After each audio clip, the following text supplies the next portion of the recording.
Today we are going to discuss the topic Coulomb's law. So in Coulomb's law, we are going to see about the force that is existing between two charges. And when we say charges, we can have any kind of charge like the positive charge or the negative charge.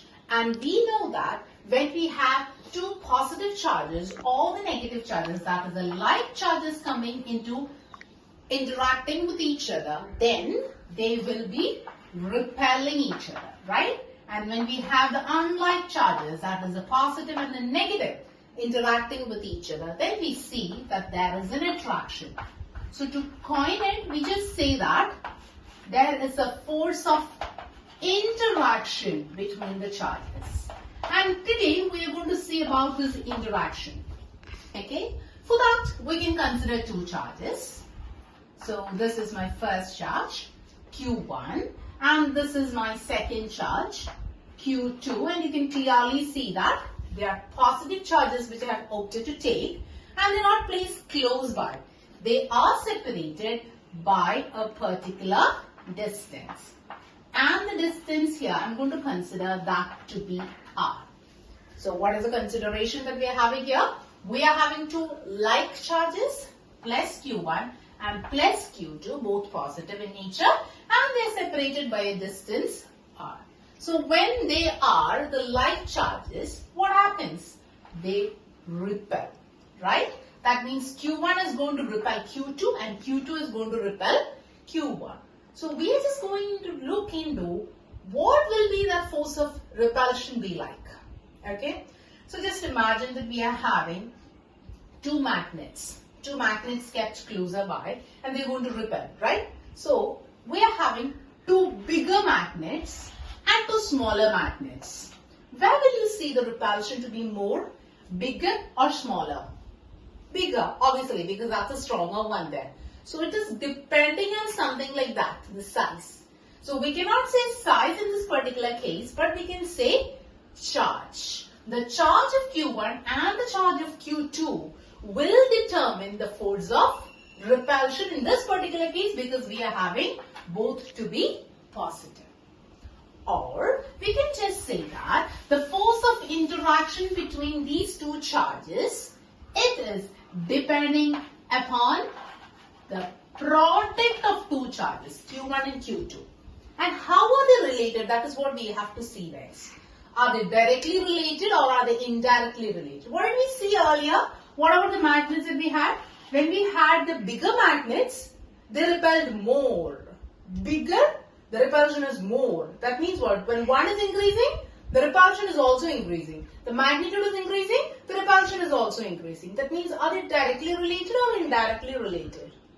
Obviously, they are directly related. The same thing we see here. We see that the force of repulsion in this particular case, that is because we are taken both positive, we see that they're directly proportional to the product of the two charges. So to have it, we use the term called interaction because it will not be repulsion all the time. It can either be repulsion or attraction. So we can say that the force of interaction is directly proportional to the product of two charges. Now we have one more factor. I have placed it at a distance R, right?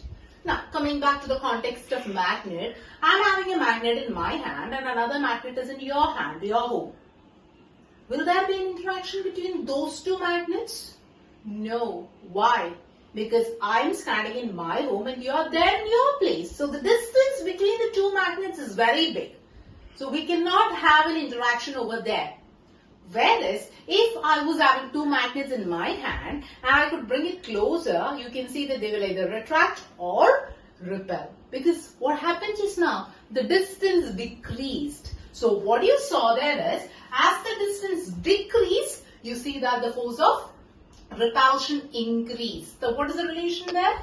Yeah, that is inversely related. You can say that the force of attraction or repulsion, or we can simply call that as the force of interaction, is inversely proportional to the square of the distance between the two charges. So now we're going to club these two together.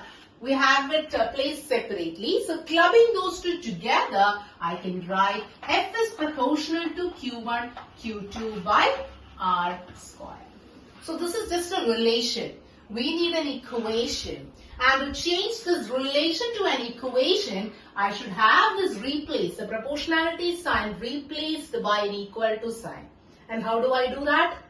Obviously, I need to multiply it with a constant. So I have this changed as F is equal to the constant that I am using here is K. K into Q1, Q2 by R square. And this value of K depends upon the system of unit that we choose and the medium in which we are having this placed. If we are having them placed in air or vacuum and the system of unit is SI, then this K takes the value 1 by 4 pi epsilon naught, where epsilon naught is the electrical permittivity. Since it is epsilon naught, that is the absolute permittivity of free space. So where do we have this? When we are having air or vacuum. When we are having that as air or vacuum, we can go in for 1 by 4 pi epsilon naught. So how will I have this equation replaced now, and how will I write this particular equation? I can write that to be F is equal to 1 by 4 pi epsilon naught Q1 Q2 by R square. And we'll have to know the value that we'll discuss in another class. For the time being, we just discussed the Coulomb's law. So once again, what is the statement of Coulomb's law? Coulomb's law states that the force of interaction between two charges are directly proportional to the product of the two charges and inversely proportional to the square of distance between them. Thank you.